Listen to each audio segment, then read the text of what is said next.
Good evening, everybody. Welcome to the Board Budget Subcommittee for May 17th, 2021. And as a matter of introduction, I want to welcome back Mr. Raul Parangao as our Interim Associate Superintendent. And before we start the meeting, Director Abbasi, can you tell us, have we received any public comment for tonight's meeting? No, CJ, I did not receive anything. Fantastic. Thank you so much. Trustee Prasad and Trustee Zhang, we will turn the meeting over to you to carry us through the Board Budget Subcommittee questions. Thank you, Superintendent Kamek. We are missing Student Board Member Khan. We'll continue the process. We can ping him to see if he is joining. But let's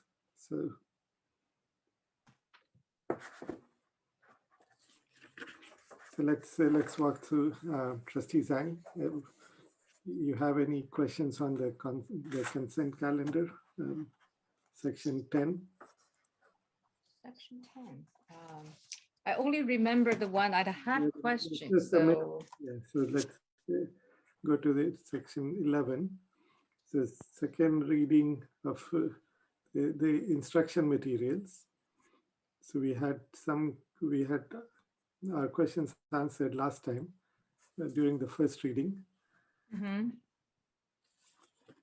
So then 12.1 and 12.2 are, 12.1 is standard, 12.2 is standard. Superintendent Kamek, anything extraordinary there that should be discussed?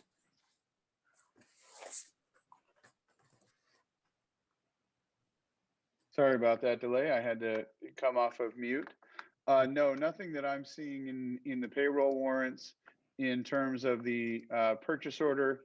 It does not seem to be anything out of the ordinary. There is a larger dollar amount associated with these purchase orders, but that again is related to Fund 21, our building fund, so that would not be abnormal. Okay, thank you. Then the next one is about the so 12.3. This is, I understand this is just the next phase of the project for inspection. So this is where I think we had this conversation that maybe going forward we can modify the format a bit so that we can tell better whether it's an amendment that's a change from the original plan, or this is just the next phase of the project. So let's consider that as we have our new CBO here in office. Right? So Trustee Zhang, any questions on this one?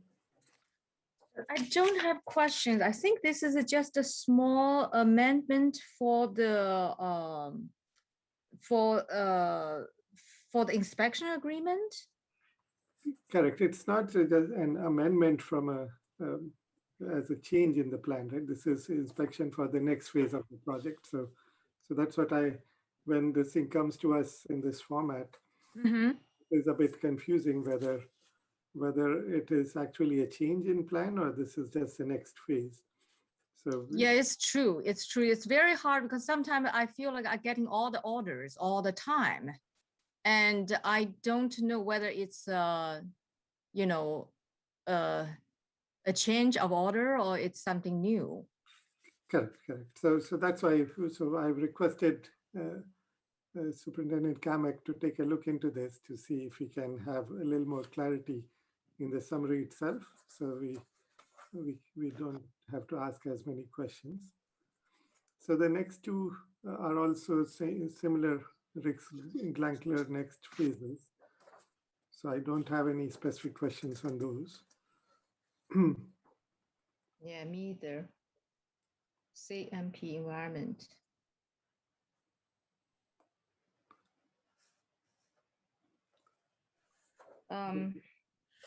It's just for me, I feel like, before we talk about environment test, and then I see this again. So I just don't know whether we discussed that before or this is a new one. And anyway, so But this is a different campus. I suppose we were looking at a different project in the last, in the previous board meeting. well, really, we talked about Rick's Granular last time, I thought. Okay, So we've had Rick Sklankler on a few of our agendas, certainly a complex project. But I will also say that when we do the environmental inspecting, that's happening at almost every construction project that we're doing. So you'll hear that same subject matter for a lot of our projects. So we could be testing this, the same environment test at different time, right? And Well, for example, we would have environmental testing at, I'm just going to pick some projects out, and I may not be 100% accurate here, but Washington High School Theater, Centerville, Hopkins, or Thornton, and Rick's. So a number of our construction projects will have this as an element of their projects. right. I think that the format is already being improved, but I have to sit down, I mean, to see where the confusing is. Yeah, to me, it's sometimes I'll go, we approve this, why it happens again? And unless I have to dig into the past and then find, okay, this one is different than the other one. So it's just not very much straightforward. And if I could offer some clarification, I think this is one of the specific reasons why, when you look at the background, why it gets longer, and anything that happens to that particular project gets added to the background, is to allow for trustees to be able to, because it's really hard to remember because there are so many projects that are happening all at the same time, and we cannot rely on our own memory by just simply trying to memorize them. And so when we write agendas such as this, when there are so many steps that already happen, whether it be board approval for the pre-construction architect, or for inspection, or for construction management, what we do is we write them into the background so that in case you want to follow what already happened, you could actually go into the background. And so that was the main purpose of having the link on the background. We even link them. We never used to link them. Now we do, just because it's like, okay, you're telling me you made a change on such and such a date. It'd be nice for you to just click them so that it would go into the original document. And that's why those are linked. yeah, and the links are very helpful. So that has been a very good change. The question, the ask is still in the summary, if you can delineate an amendment in terms of a change from the original plan versus just approving the dollars for the next phase of the project. If you can use two different terminology, then it'll be less reason to jump to the link and try to figure out what's going on. Okay. And then to Trustee Zhang's question, would there be multiple environmental inspections for the same site during different phases of the project as well? I have to defer to Kelly, who's not here with us, our Director of Facilities. But in general, I think we try and handle the environmental inspections once per project. But I would have to get an answer from Director Lynch McMahon and provide that to the board. Okay, sounds good. CJ, I think if I may offer some clarification on 12.4 and 12.5, those are two different services, and certainly Kelly will be able to make further clarification.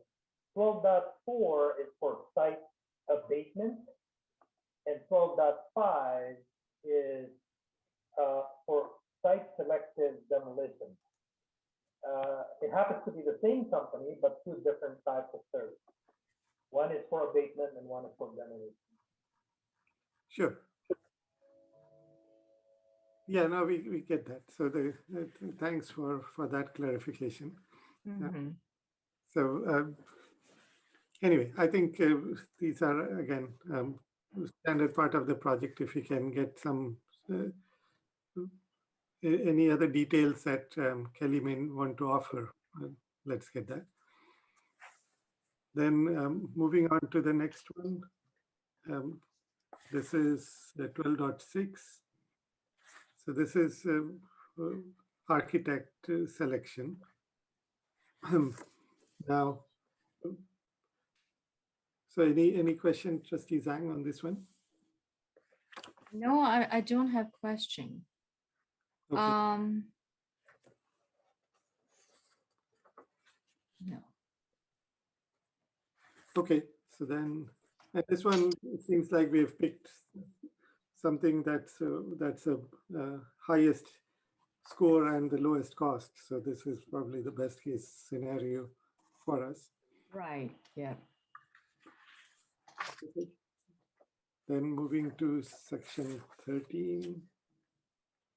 From a budget perspective, we'll skip the layoffs and the coaches, and they are small dollars.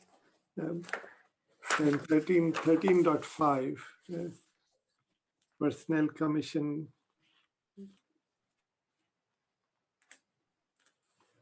So this one,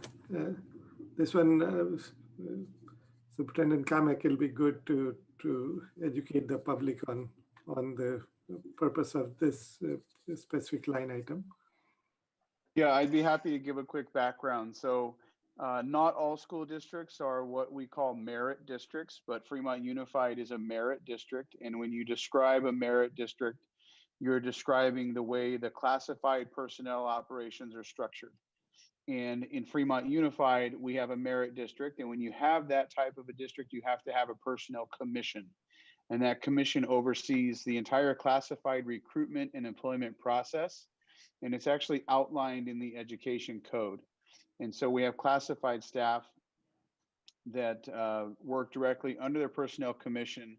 They adhere to the commission's rules and regulations, and they oversee the employment applications, the eligibility lists, the certifications, the appointments, resignations, probation periods, promotions, demotions, suspensions, things of that nature.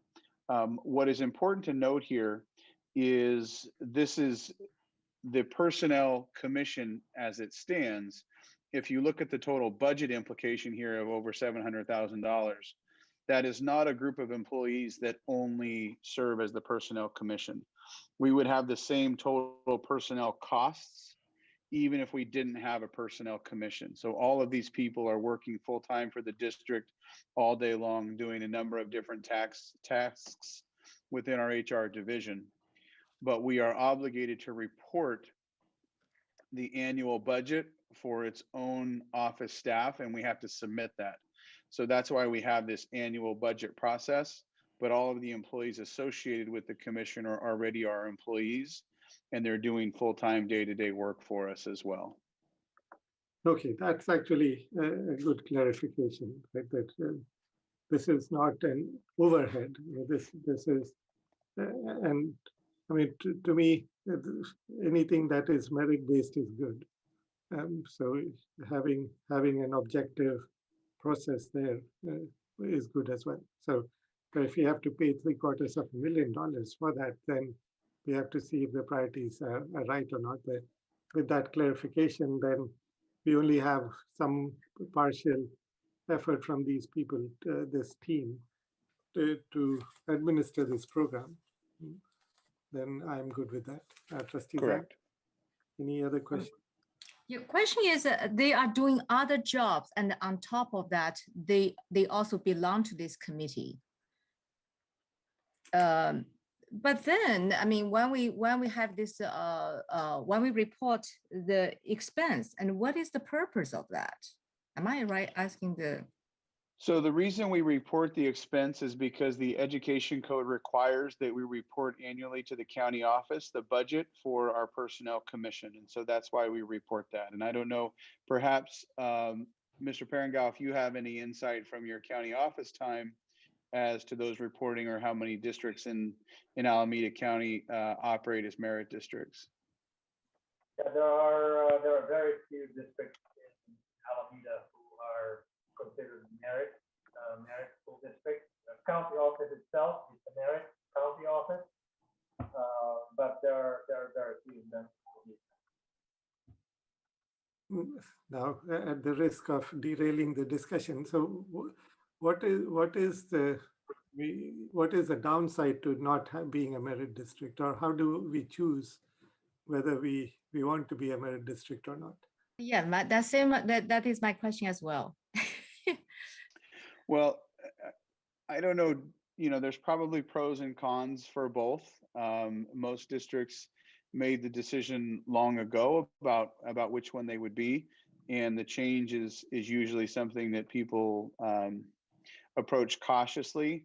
I don't think that there's anything that behooves us from a financial standpoint, in my opinion, generally, to not being or being a merit district, because we would generally have the same amount of staff to serve all of our employees. I think the considerations on both sides is, in a merit district, you have a panel of people, a committee of people that are looking at how are we doing our hiring, promotions, eligibility. And the idea is, as you've described, is that it's merit-based, it's objective, and it's fair. In other districts, you have individuals who are in charge of screening, reviewing pre-qualifications for employees who apply, and determining who's eligible. And those employees are doing the very best that they can to be objective and fair. And it's just a question of, how do you operate in both circumstances? Sounds good. That's good. Thank you for the explanation. Yeah. Okay, then the next one is the MOU. So this is not a budget item. So then we can go on to the regular items. Mhm. So future return to in-person instruction is a discussion.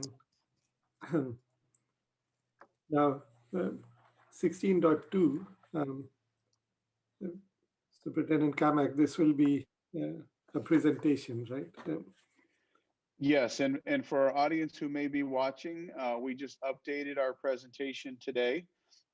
Thanks to Mr. Parengao and his great team in our business division. They put together a May revision highlights presentation. We'll share that at the board meeting. And we just got done reviewing that with our superintendent's budget advisory task force, which can be found on our Fremont Unified School District YouTube channel as well. And so that presentation has been updated today. Okay, now this is obviously a finance item, but should we be discussing something here, or should we wait till Wednesday? Well, it can be discussed here. It certainly will be discussed on Wednesday. It's not an action item, though. So Right. While it is financial, what we have here is just a preview of the governor's May revise. Mhm. And we'll have to wait and see what the state actually adopts in mid-June. The May revise, from a very surface level, as you have probably heard across the state is dealing with a significant surplus of funding. And we obviously expect that to help Fremont Unified. But there are components of the state fiscal picture which will benefit Fremont Unified. There are other components that we have to be mindful of because we will have implications there as well. A quick example would be unemployment insurance has risen over 2,000% by our calculations and could have multi-million-dollar implications for us year over year. And so we'll want to monitor all of those things. And the May revised summary that we give Wednesday night will capture a lot of that. And then we will get more information Thursday at the state workshop that we'll go to with school services. Mr. Parengao, do you think I missed anything there as a general overview? No, I think that covers it. And I always emphasize that when we hear, especially from the news, that the school districts are receiving a lot of money, and in some cases they characterize them as flush with money. I think it is also important for us to highlight and discuss the additional expenditures that the districts are incurring as a result of unfunded mandates and additional increase in operating costs. And so we need to talk about both sides of the story to make sure that the balance are met. So I think it covers them all. Okay, thank you. I mean, we should, Trustee Zhang, if you want to discuss something here, we can. Otherwise, we go to the board with all the. Yeah, we can move on. I think that I understand we only have this grand picture. We don't even have details like how much we would get. Right, right. So Yeah. I think it's good to wait on Wednesday to have a full discussion. Yeah, sure. Let's move. And then 16.3, the expanded learning opportunity grant. This one is a discussion information item as well. And again, this is finance oriented and there's a ton of details. Mhm. So Trustee Zhang, you want to discuss something here or should this also be a Wednesday discussion? I just want to mention here, because I see that there is a lot of, what is the percentage? We actually, this time, we really focus on kids' emotional, social well-being support. And we allocate 6.9 million, which is on page 9.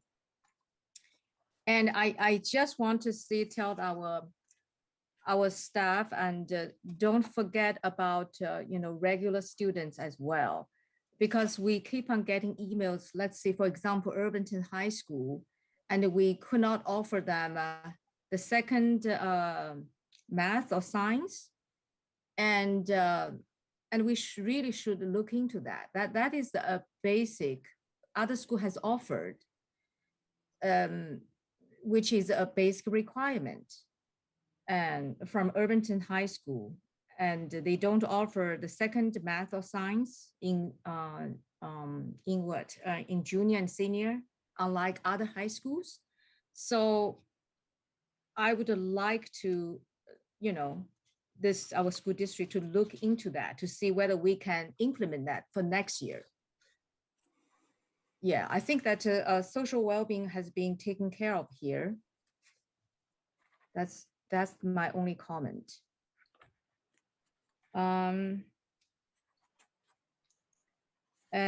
The details, and also on page 7, small group tutoring for students is allocated for $1 million. So it's all the details and how we're going to implement this. Are we going to use a regular teacher, or are we going to use a substitute teacher, or are we going to use outside, tutoring service, and which is more effective? So all those things. Well, those will be things that we'll certainly discuss. Generally, when we talk about before school or after school tutoring and intervention, those opportunities would be offered to our FUTA teachers first, and that includes our substitutes. And then if we're not able to support that with those efforts, then we may look at contracting for services elsewhere. Okay. You think teacher can teach after school? Yeah, it's very common. And again, I am speaking from my past experience. I am in Fremont now for almost a year, but unfortunately, I have not been able to yet see Fremont Unified School District operate in its full capacity. But in many districts, it is common for teachers to teach after the school day, to teach either intervention programs or supplemental programs where they're working with a group of students after school, and they're being provided an additional rate of pay. And that's usually outlined within most bargaining unit contracts already. Right. So I suppose bottom line is that you'll have all options open and in that priority order, offering to FUTA members first, and then going to hiring external teachers or even contracting with external agencies. So that would be part of the planning. So first we need to define how much of the dollars we want to spend there. And then the staff will create the plan around it. Yes, Trustee Prasad. And I think that's an important thing for everybody to keep in mind is The plan that we're putting forward is a requirement of the state that we put together a plan for the allocation of these dollars. But we know that we also need to have our own plan for how we operationalize that. Mhm. So it's kind of two plans in one, but the report out and the board action will really be about the fiscal, how we allocate those dollars. And we will have to have our internal plan for how we implement those expenditures as well. Now, one question. So the 10% reserved for paraprofessionals, do mental health interns count towards that, or are they? No, they would not count towards that 10%. Paraprofessionals are a job classification within the classified employment ranks, Okay. and our intern mental health professionals would not be considered paraprofessionals in that. Okay. I'm also thinking, can paraprofessionals compensation be used for tutoring? So there are provisions where paraprofessionals can support with tutoring. And we have to wait and see also if the state gives us any flexibility. And I'm not sure if they will or not, but generally the state has criteria for which how much a paraprofessional can supervise a group of students in an instructional setting without a certificated teacher with them. So we'll have to see what the final guidance is from the state of California on those things. But paraprofessionals can support with tutoring in different contexts. Okay. I just want to see we have a cost-effective and efficient way of invest and spend all this fund. Yeah. So we are gonna also look into when we have an implementation, and we are gonna discuss that again, right, in detailed plan.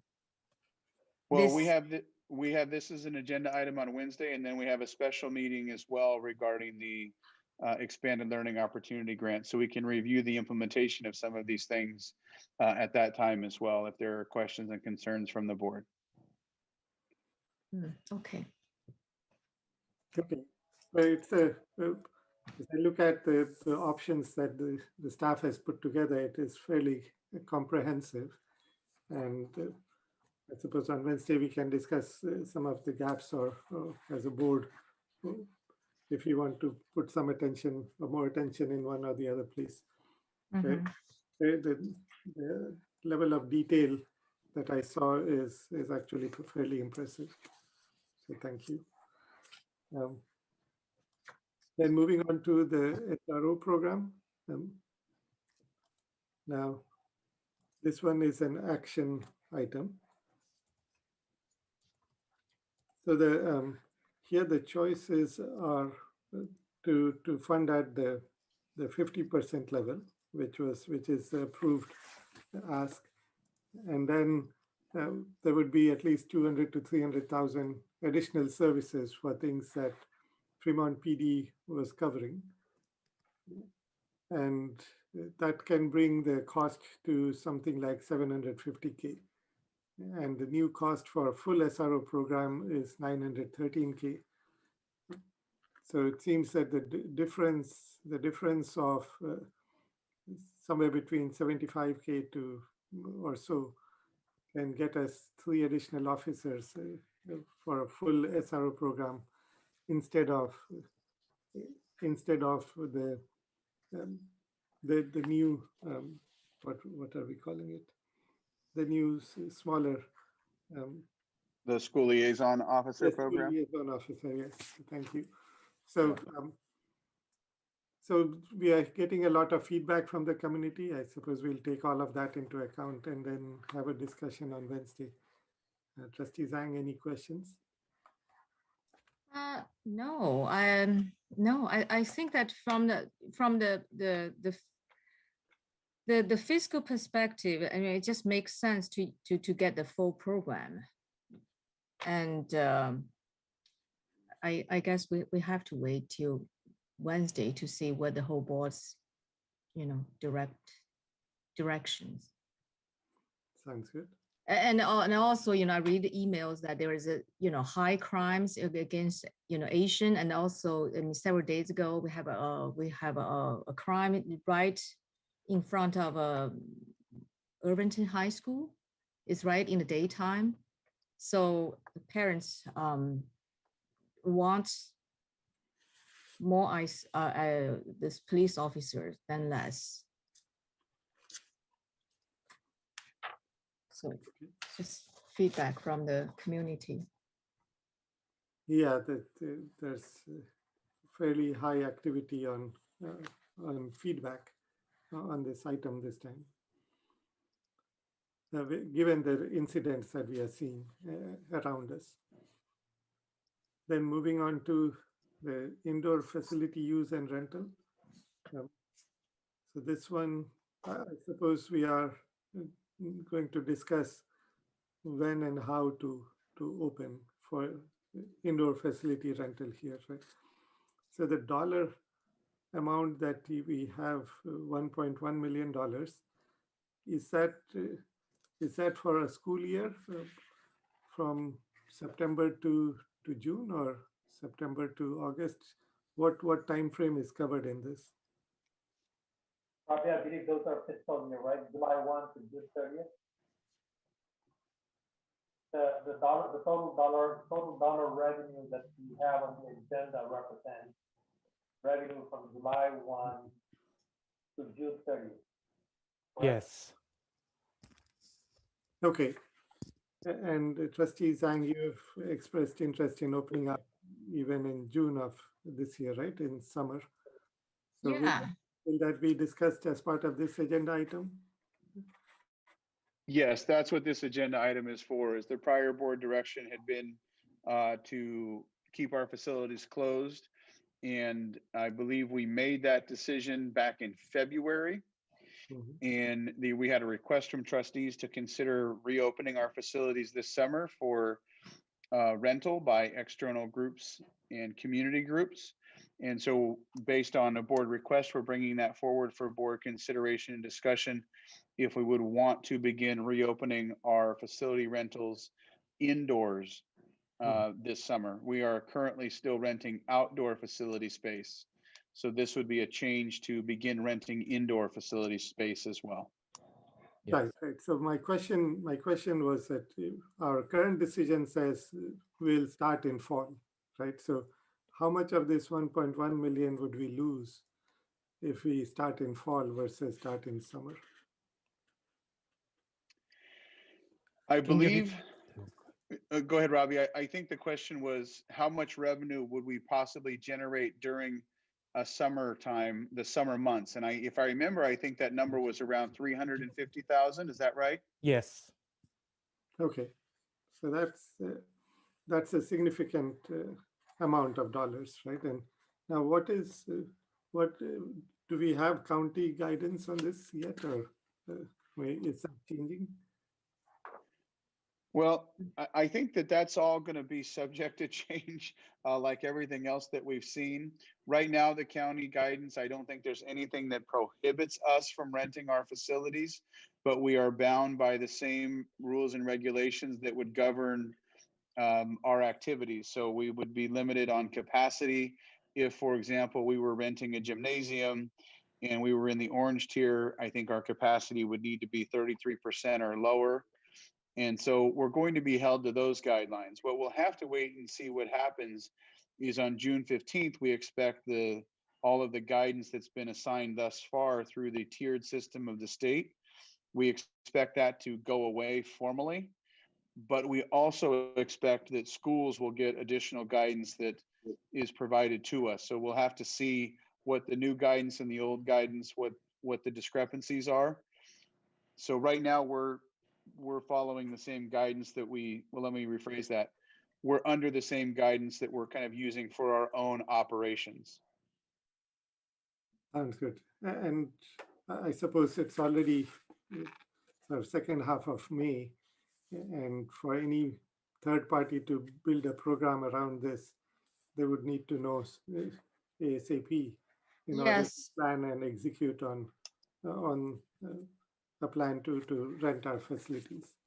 Right. I think that if we want to do it, we should approve it in a Wednesday's meeting, and then, I mean, inform any interested party that we are open.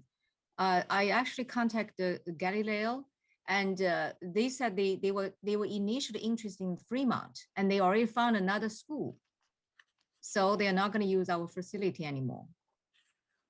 So that means we would approve, because what's the downside? I don't see any downside, right? Because our facility was just sitting there doing nothing. And yeah. Yeah, What's- it's not necessarily that there's a downside. We just have to make sure that we're cognizant of a couple of things.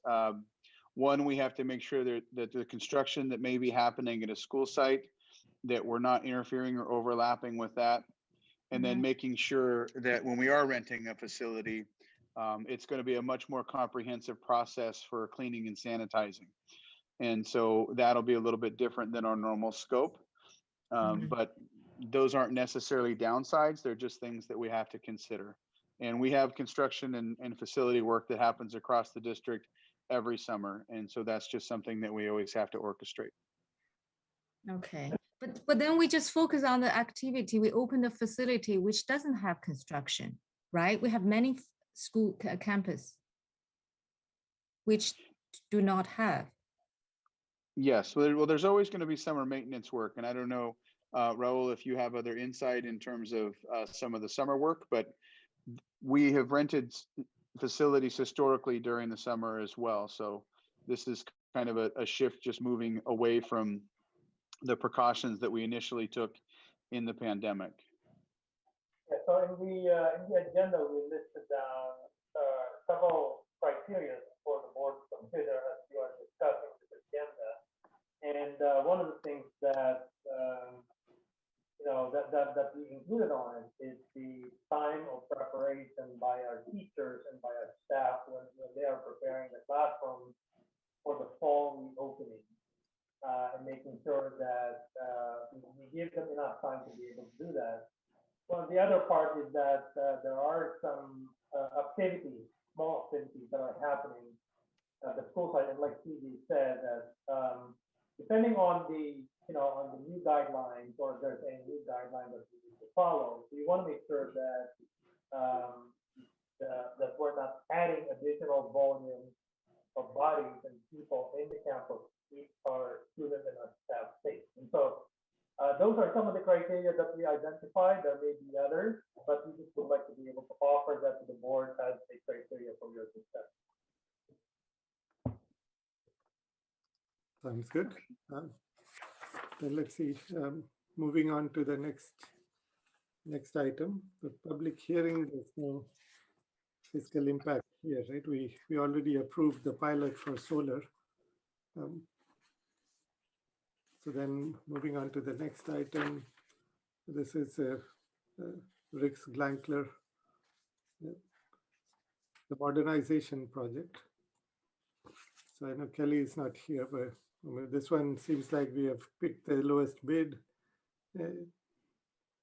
And from a dollar perspective, I'm sure this would be under budget and all, right? So any exceptions to discuss here? I don't have any. Okay, then let's move on. So the next one is for the paving projects at 3 different schools, right? Here, I had this question because these are all independent bid requests. And we have Dryco Construction as the lowest bid on 2 of them, and they are not the lowest, they're in the middle on the third one. So the question I had was, if all 3 were given to Dryco, would that, I mean, if we had asked for a combined bid, would we have come out ahead? And should we, before approving, should we discuss that?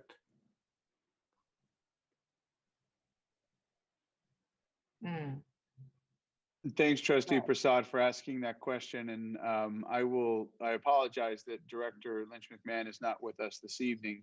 Was hoping that she would be here to speak to that. And so we'll have to prepare a written response for the trustees in that consideration. And I just want to make sure that I'm reiterating your question properly.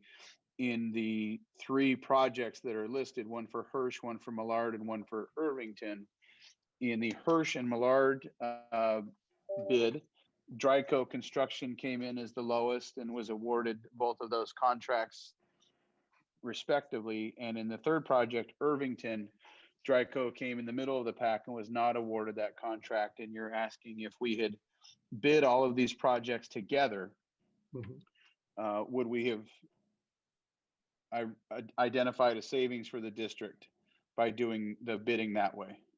Right. So if I add all of these amounts, it comes to like $777,000. And if the same, if it was all together, would one of these contractors have come in at a number that would be less than the 777,000?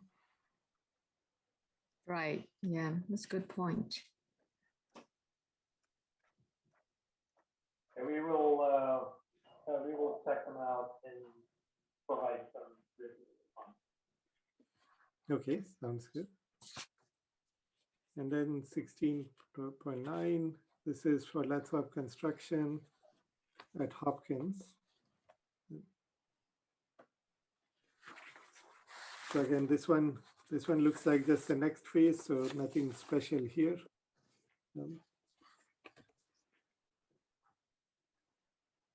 Yes. Question? No, I'm fine. And then the last item is 16.10 for security system at Lila Bringhurst. So this one at $120,000. So this is where I think we discussed earlier that this was a conscious decision by our staff and even maybe the board to exclude security system from the overall construction project. And now we need to put in the security system. Yeah, and perhaps Mr. Paranga has a background for us, but it just was not part of the scope of work for the general contractors. And as we all know, Lila Bringhurst, it was not our normal construction project in terms of how it arrives that the district begins that construction project with the developers. And so it's not uncommon sometimes in those construction projects where there are things that are a little bit different. Raul, do you have any context on that from that time period? And so what I could say was that the negotiation with the developers, 3 of them in the city, was shall we say, a very, very challenging negotiation.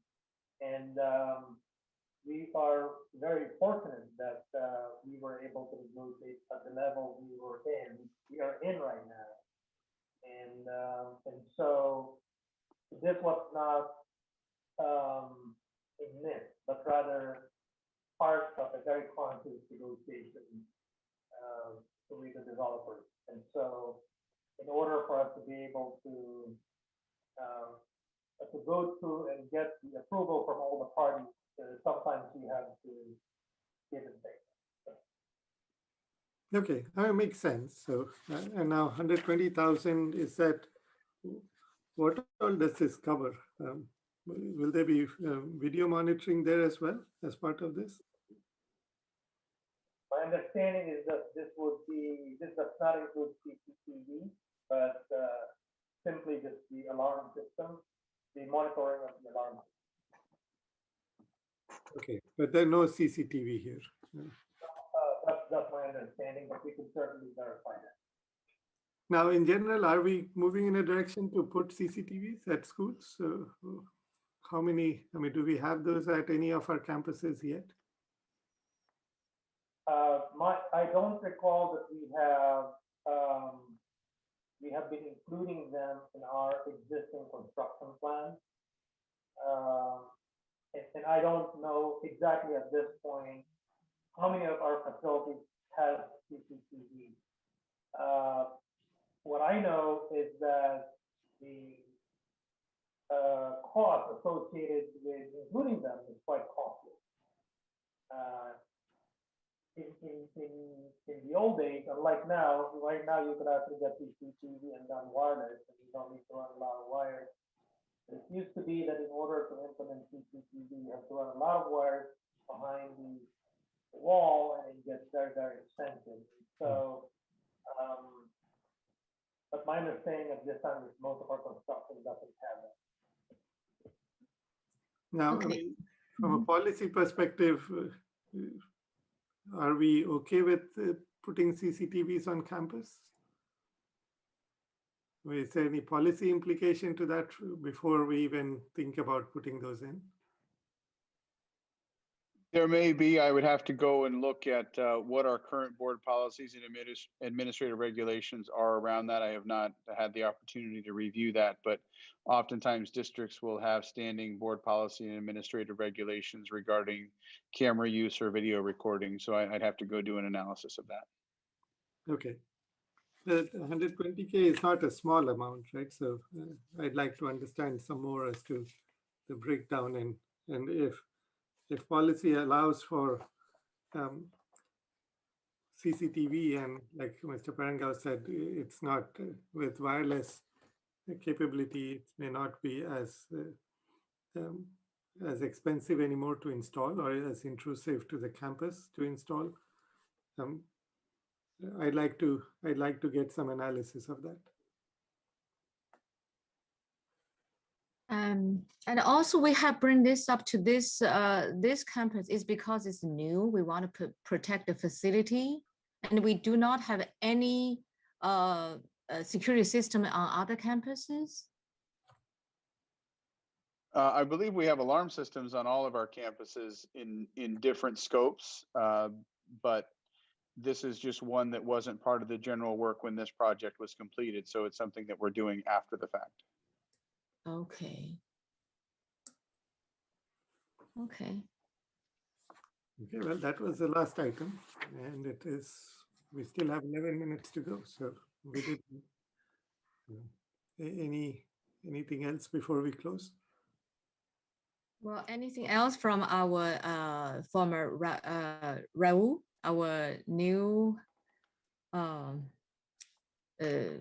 what do you say? Advisor, business advisor? Interim associate soup? Yes. And we heard so many wonderful things about you, and finally we get to meet on a Zoom. Well, yeah, I'm really thankful that I'm back. I'm really excited to be back. And I didn't get a chance to mention them at the board meeting when the contract was approved because I know it was very late. But I just want to let you know that, I have a great, well, not great, but a good knowledge of the district because I used to live in Fremont for 22 years. And so I was a resident, and I'm very, very thankful for the school district for educating my children. I have two daughters who graduated from American High School and Irvington High School, and both of them are currently pursuing a medical degree.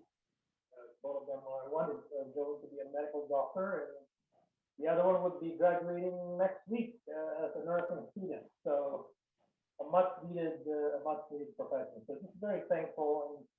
And I also had a lot of